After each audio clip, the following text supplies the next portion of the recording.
In today's video, I'm going to teach you how to download QB64 on Windows 10.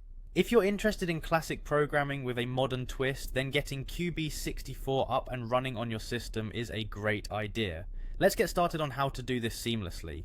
First, you'll need to head over to the QB64 website. Open up your preferred web browser and type in QB64.com. This is the official website for QB64, and it's where you'll find the most current version available for download. Once you're at the site, take a moment to look around. You might find some useful resources and documentation if you're new to QB64, or just need a refresher. Now what you'll want to do next is look for the download section. The website is user-friendly, so finding the right version for your operating system shouldn't be too challenging. Since we're focusing on Windows 10 today, make sure to click on the download link specifically labeled for Windows. This ensures that you're getting the right version tailored for your operating system, avoiding any compatibility issues down the road. Once you click on the download link, your browser will start downloading the installation file. Typically this file goes straight to your downloads folder unless you've set your browser to save downloads somewhere else.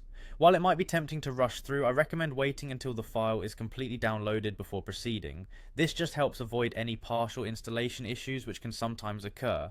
After the download is complete, navigate over to your downloads folder. You can do this by opening File Explorer and clicking on Downloads from the sidebar menu on the left. Here you should see the QB64 installer file that you just downloaded. Now comes the fun part, installation. Double click on the QB64 installer file to start the installation process. At this point, Windows may prompt you with a security warning. It's standard procedure for any installation file, so go ahead and confirm that you do want to proceed. The installer will now guide you through the installation steps.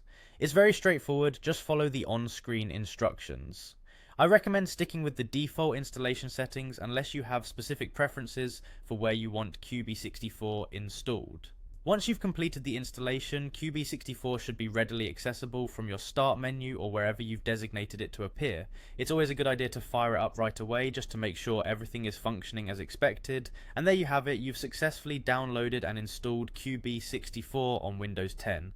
I hope this guide was helpful and that you're ready to dive into some programming adventures using QB64. Thanks for joining me and happy coding.